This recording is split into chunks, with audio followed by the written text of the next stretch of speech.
이번 강의는 하령장 전투에 관한 내용입니다. 이 전투는 전쟁 초기 국군의 통쾌한 승리 중 한 내용이 되겠습니다. 한 내용은 앞전 강의에서 들은 동랑리 전투가 되겠습니다.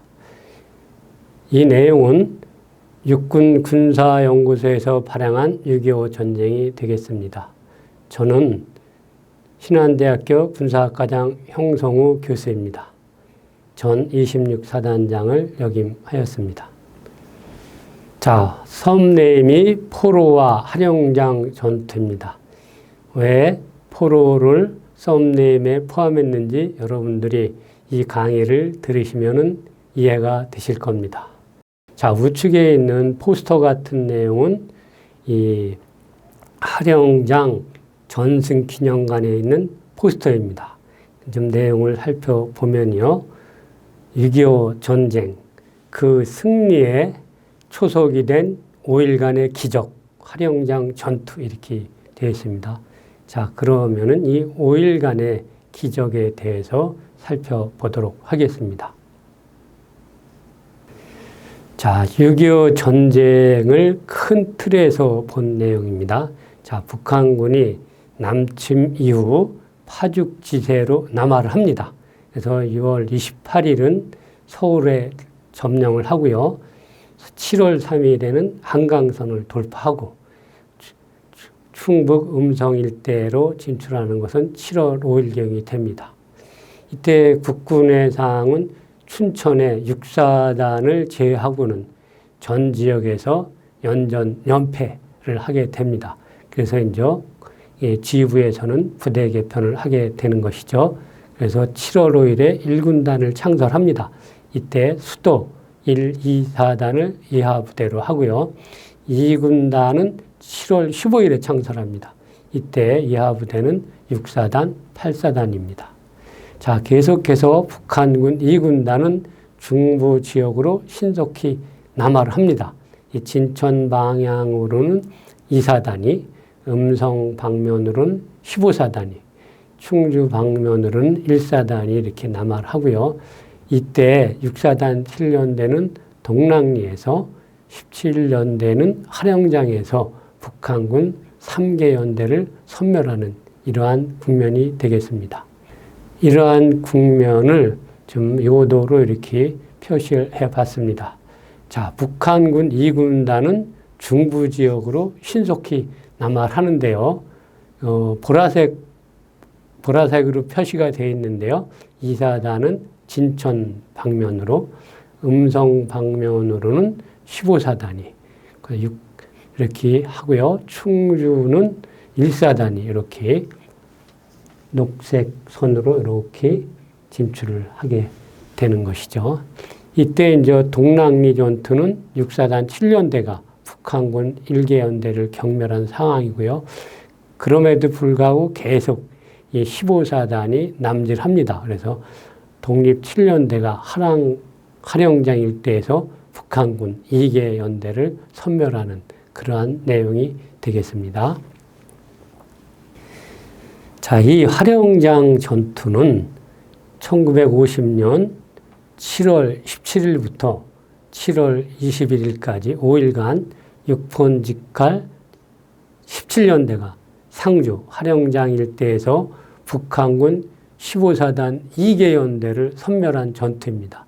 이 전투의 승리로 낙동강 방어선 형성을 위한 귀중한 시간을 확보하게 됩니다. 자, 세부적으로 살펴볼까요? 자, 상황입니다. 우선 북한군은 2군단으로 5개 사단을 편성을 해서 대구를 목표로 신속히 남하를 합니다. 자, 자세히 볼까요?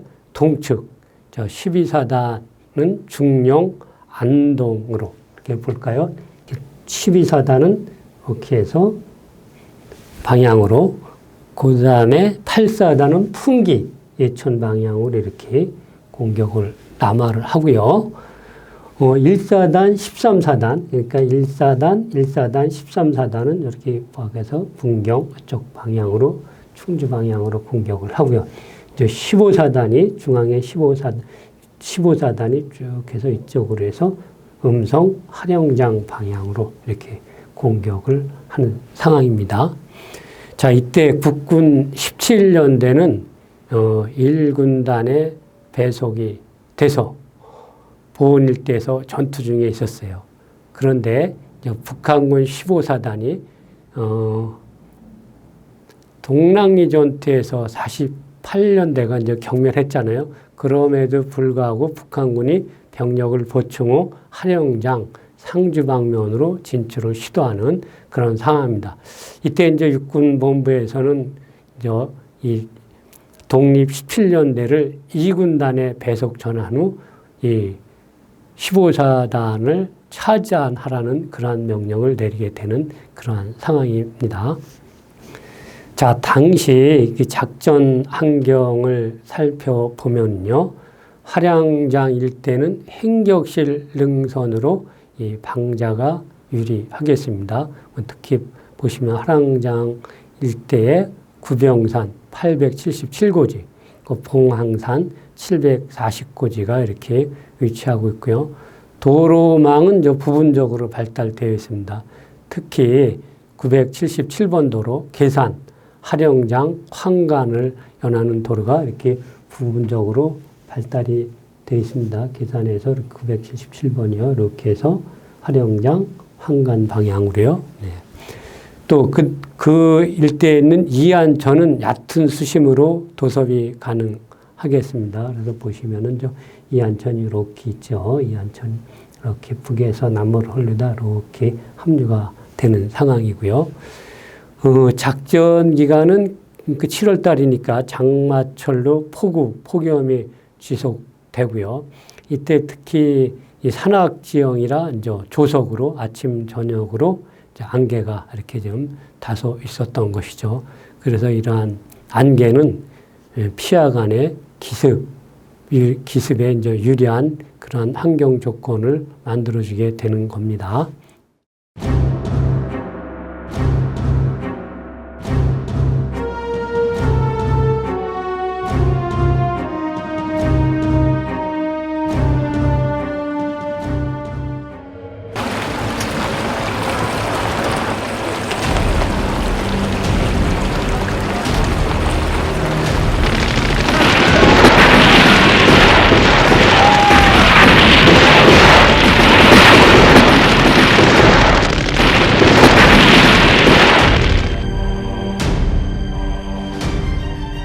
(1950년 7월 17일) 북한군 15사단 48연대 이동 첩보를 입수하게 된 국군 17연대는 송계 분교장 앞 이안천 건너편 야산에 숨어 북한군을 기다렸다. 각 중대는 신속하게 매복 진지를 구축했고 봉황산 능선을 따라 100여 개의 참호를 팠다. 참호 곳곳에 배치된 브라우닝 자동 소총은 주로 송계 분교장 운동장을 향했다. 마침내 떨어진 사격 명령과 함께 국군의 집중 포화가 이어졌고 경계를 늦추고 있던 북한군들은 국군의 기습 공격에 대책 없이 당할 수밖에 없었다.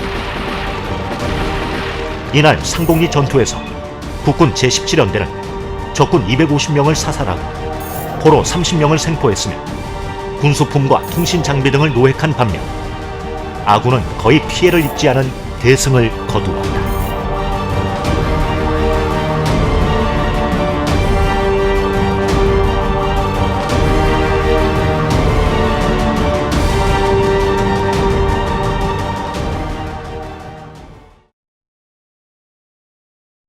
자, 17년대 일대에 되는 상주 방면으로 차량을 이동하게 됩니다.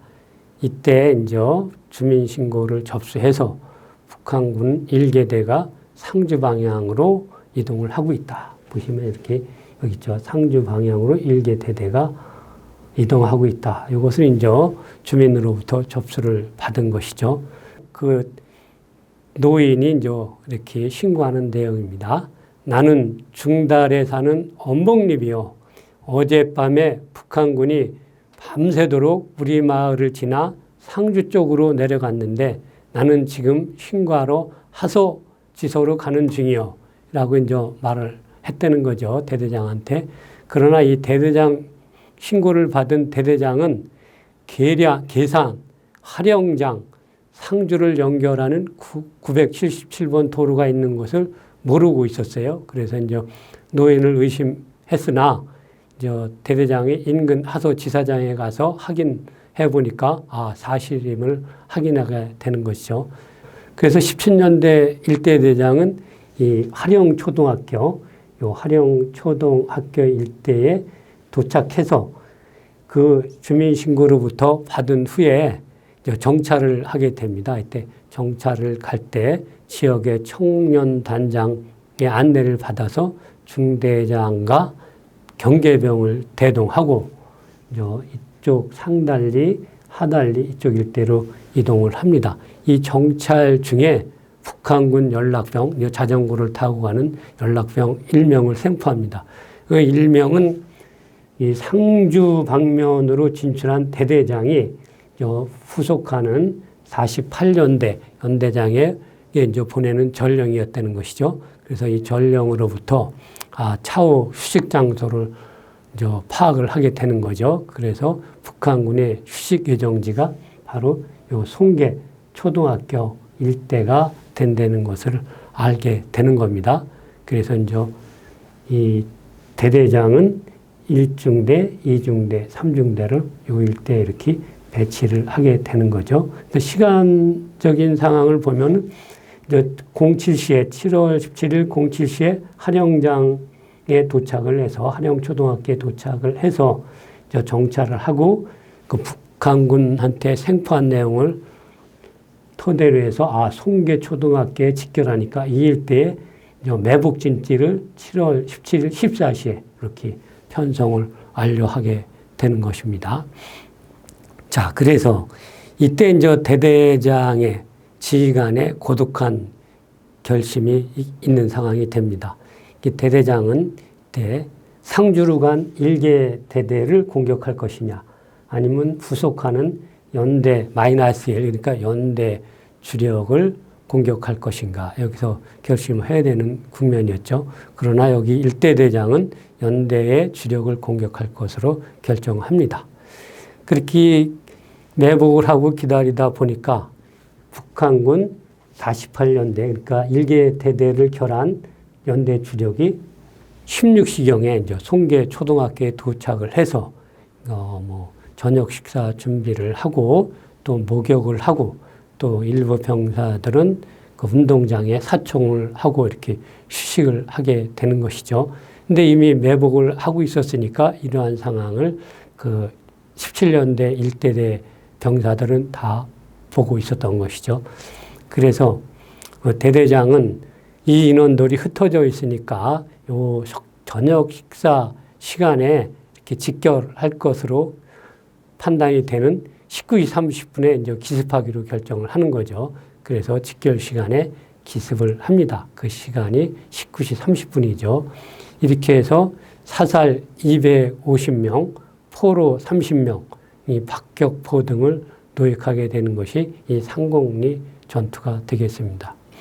요약을 하면은 주민신고 접수를 받고 주병력은 화령초등학교에 위치해서 휴식을 하게 하고 중대장과 경계병을 대동하고 지역 청년단의 안내를 받아서 지역 정찰을 갔다가 북한군을 생포해서 나머지 연대 -1이 송계 초등학교에 이렇게 휴식을 한다는 이러한 첩보사항을 바탕으로 해서 그 지역 일대 매복을 한 후 저녁 직결 시간인 19시 30분에 동시에 공격을 해서 경멸을 했다는 이러한 내용이 되겠습니다. 자, 다음은 이제 북한군 전령 2명 생포 상황인데요. 아까도 일대 대장이 북한군 전령 1명을 생포했지 않습니까?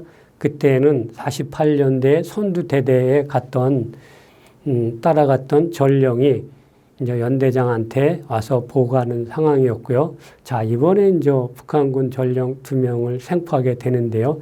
자, 이 상황은 이제 17년대 정보과장이 이제 연대장의 지시를 받아 그 지역 일대를 정찰하다가 이 북한군 전령 2명을 생포하는 상황입니다. 자, 요 상황은 이제 15사단장이 앞서간 48년대장에게 이제 보내는 전원 통신문을 갖고 있었던 거죠. 그래서 내용을 한번 살펴볼게요. 왜 중간 보고를 하지 않는가? 무전기와 전령은 무엇에 쓰려는 것인가? 이것이 하나의 전원 통신문이었고요. 또 하나는 제48년대는 제45연대와 합세하여 국군 제6사단을 공격하고 김천, 대구 방면으로 진출할 준비를 하라. 이러한 또 하나의 전통이었어요. 연대장은 이 두 건의 문서를 보고 북한군 15사단장이 그러니까 어제죠. 48년대가 기습당한 사실을 아직도 모르고 있었고 이제 조만간 후속 부대인 48년대가 하령장 북쪽을 통과해 상주로 진출할 것이라고 판단했다는 거죠.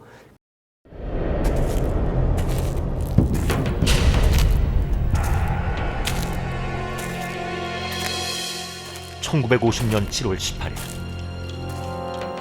국군은 생포한 북한군 전령을 통해 북한군 45연대가 후속하여 진출한다는 첩보를 긴급히 입수하고 2차 매복 기습 작전을 세운다. 자, 지금부터 우린 다시 매복에 들어간다. 각 부대원들은 맡은 위치에서 신속히 참호를 파고 확실하게 위장하라.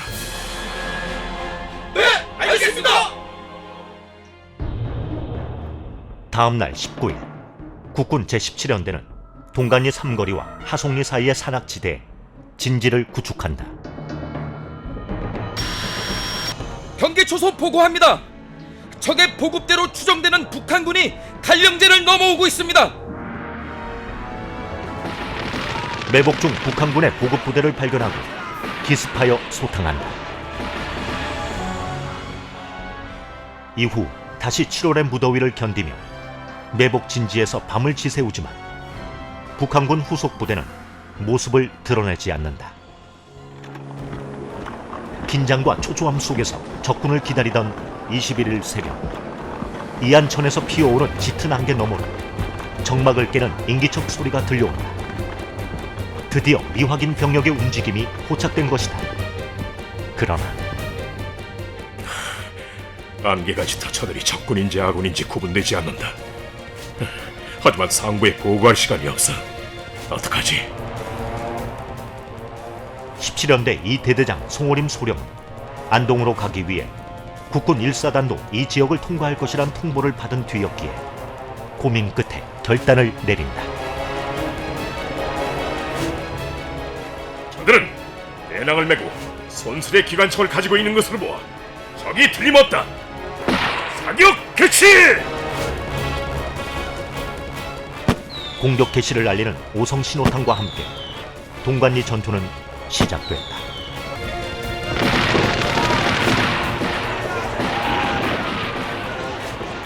새벽 안개를 뚫고 탄환과 포탄이 빗발처럼 쏟아졌고 곧 적군 사상자들이 질비하게 쓰러져 갔다. 총 공격을 감행한 국군 17연대는 북한군 15사단 45연대를 섬멸했으며 적군 356명 사살, 포로 26명 생포 등 빛나는 전과를 올린다.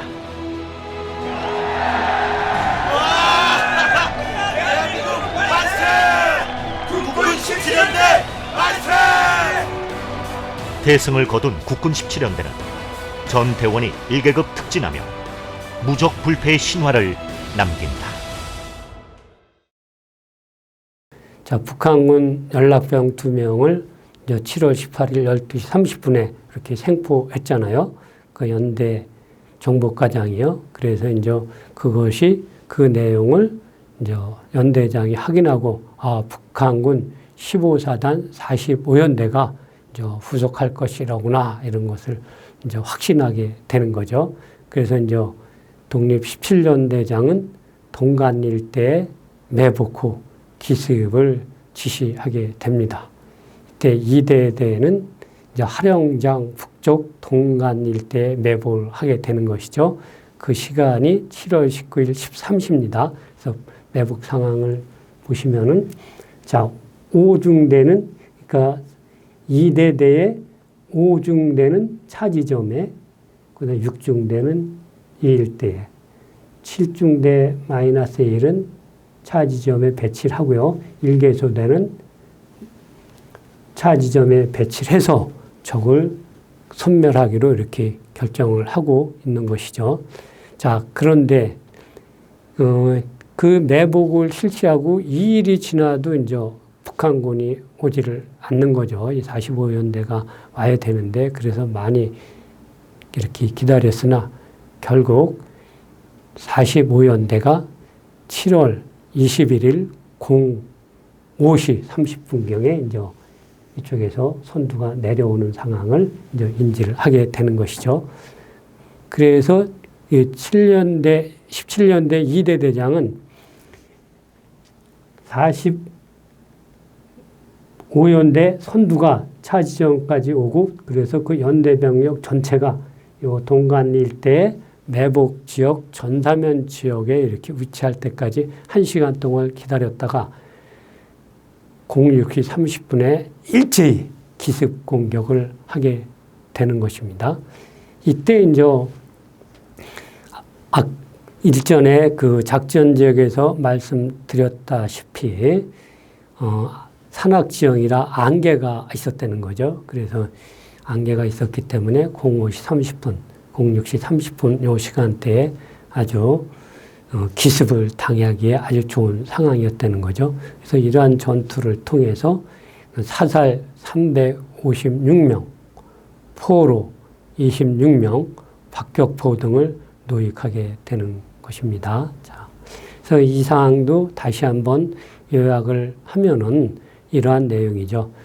연대 정보과장으로부터 북한군 연락병 2명을 생포하고 거기서부터 2명의 두 건의 문서를 이렇게 획득하게 되는 거죠. 그 문건은 대략 이 45연대가 38연대를 후속해서 계속 공격할 것이라는 사실을 인지해서 연대장이 2대 대장에게 야, 자네는 이 동간 일대에 매복 후 기습을 해서 적을 경멸해라.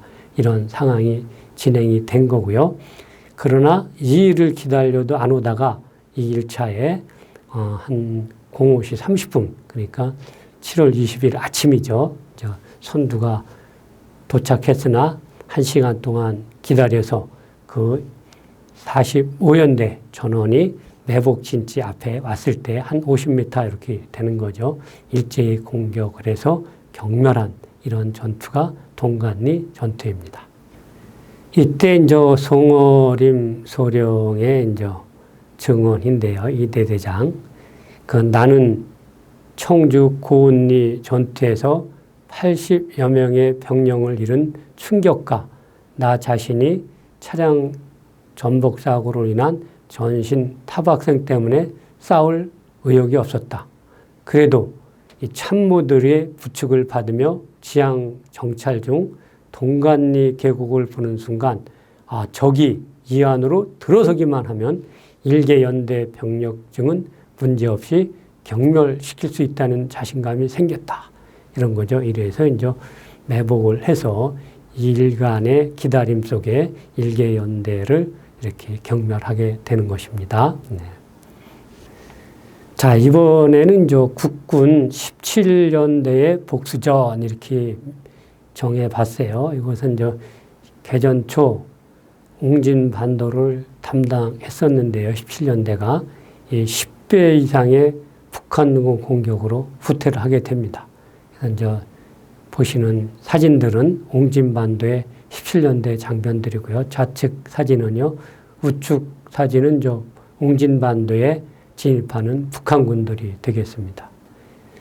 그래서 이 17년대는 하령장, 그러니까 7월 20일 안강지구 8월 3일, 인천 상륙작전 9월 15일에서 이제 큰 승리를 하게 되는 것이죠. 그러나 옹진 반도 철수 시에는 흘린 통안의 눈물에 대한 복수를 요 화령장 안강지구 인천 상륙작전에서 승리함으로써 이렇게 이제 복수를 했다고 이렇게 생각을 하는 것이죠. 자, 이때 17년대에는 이제 요 화령장 전투에 임하면서 전 장병이 삭발을 하고 전투에 임할 정도로 정신력이 강한 부대였다는 것이죠.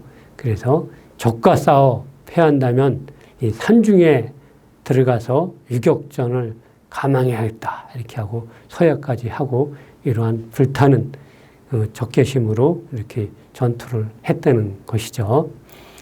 자, 이 영상도 제가 이렇게 한번 준비를 해봤습니다. 국군 제17연대는 개전 초 옹진반도를 담당하고 있었으며 무려 10배 이상의 전력을 가진 북한군의 공격으로 개전 이후 이틀 만에 이곳을 완전히 포기하고 해상으로 후퇴하였다. 마지막 철수선에서 장병들은 비통의 눈물을 흘리면서 옹진반도를 바라보았지만 당시의 상황으로는 어쩔 수 없었다. 그 후 화령장에서 큰 전과를 올린 후 7월 22일 상주를 경유하여 안동으로 이동 중에 방향을 바꾸어 거창 지역의 묘산 전투에 참가하였다. 국군 제17연대는 화령장 전투의 승리로 연대 전체가 특진하는 두 번째 연대가 되면서 옹진반도 철수 시 흘린 통안의 눈물을 닦을 수 있었다. 화령장 전투 이전, 국군 제17연대는 만일 적과 싸워 패한다면 산중으로 들어가 유격전을 감행하겠다는 서약을 했고 그 증표로 연대 전장병이 삭발을 하고 전투에 나갈 정도로 정신력이 강한 부대였다. 현지 주민들의 말에 의하면 제17연대가 지역에 들어와서 전투하였을 때는 피난 갈 생각을 하지 않았다고 한다. 자, 잘 보셨나요?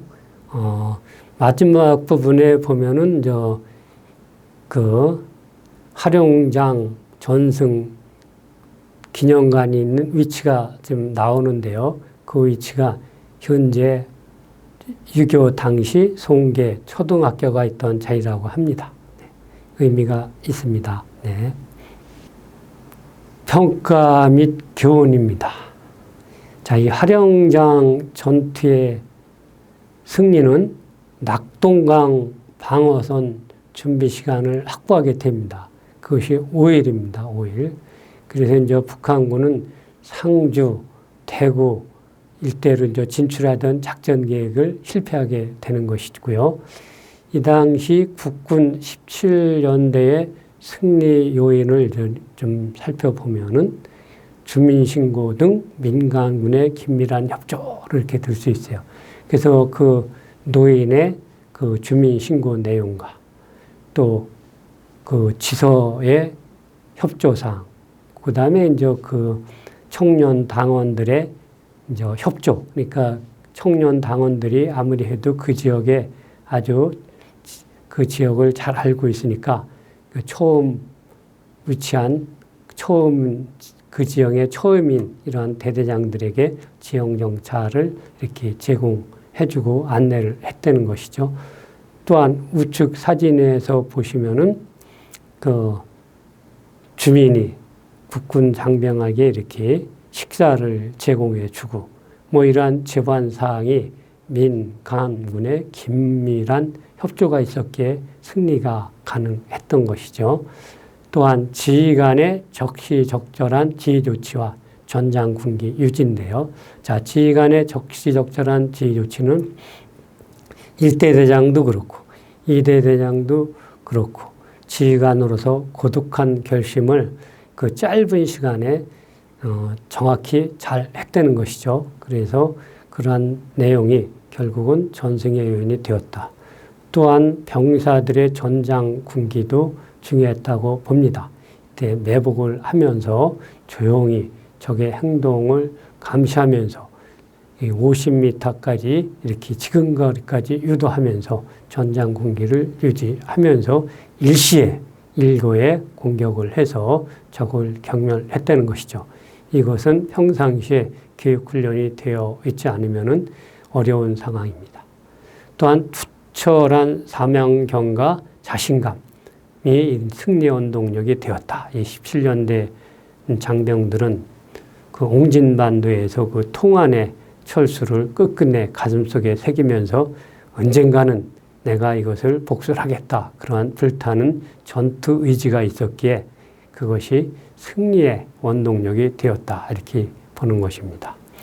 자, 그래서 이러한 소식을 들은 이승만 대통령은 17년대 전 장병에게 1계급 특진을 지시를 합니다. 네. 자, 우측에서 보시면 여러분들 제가 서두에 6.25 전쟁 그 승리의 초석이 된 5일간의 기적, 화령전 정투. 자, 이 제목이 마음에 드시나요? 맞습니다. 5일간의 기적. 그렇게 해서 2개 연대를 경멸함으로써 결국은 5일간 지원함으로써 낙동강 방어선 준비 시간을 확보했다는 것이죠.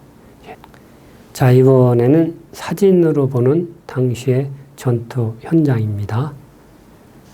자, 이 내용은 소백산 방어선으로 이동 중인 국군이 되겠습니다. 이렇게 통상 길이 되어 있고요. 이렇게 2열 이렇게 종대로 이렇게 길게 이렇게 이동을 하고 있습니다.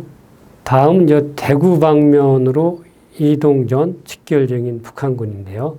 자, 이렇게 대구 방면으로 5개 사단이 이렇게 집중했다 그러지 않습니까? 그래서 대구 방면으로 이동 전 직결 중인 북한군. 이렇게 봐서는 명령을 내리고 이렇게 하는 것 같으네요. 지휘관이 앞에 있고 이렇게 병사들이 이렇게 좀 있네요. 네.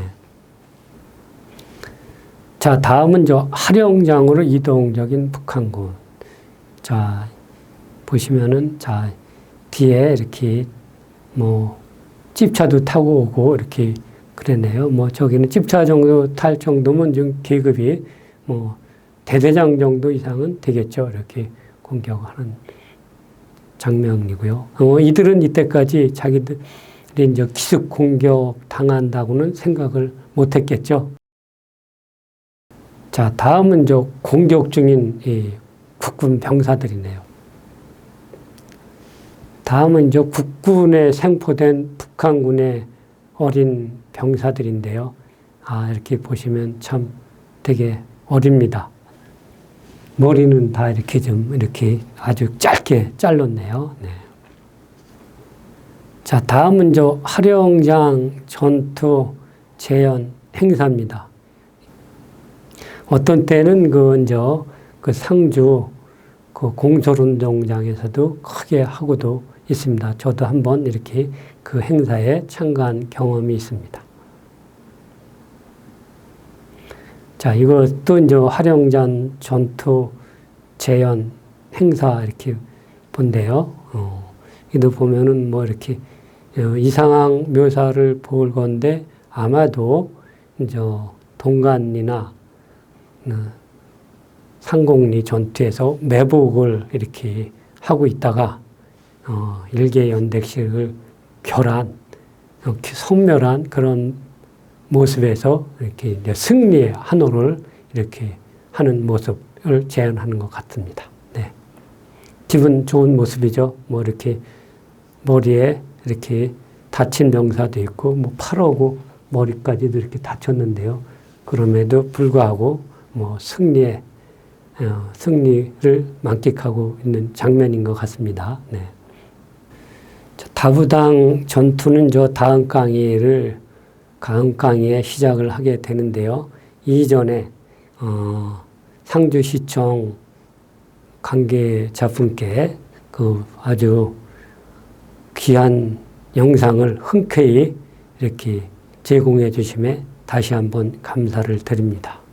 자, 7강은 다부동 전투로서 50년 8월 15일부터 8월 30일까지 국군 1사단이 미 27연대와 23연대의 지원을 받아 외관읍 다부동 일대에서 북한군 3개 사단, 그러니까 1사단, 13사단, 15사단의 공격을 격퇴한 전투가 되겠습니다. 여러분 감사합니다.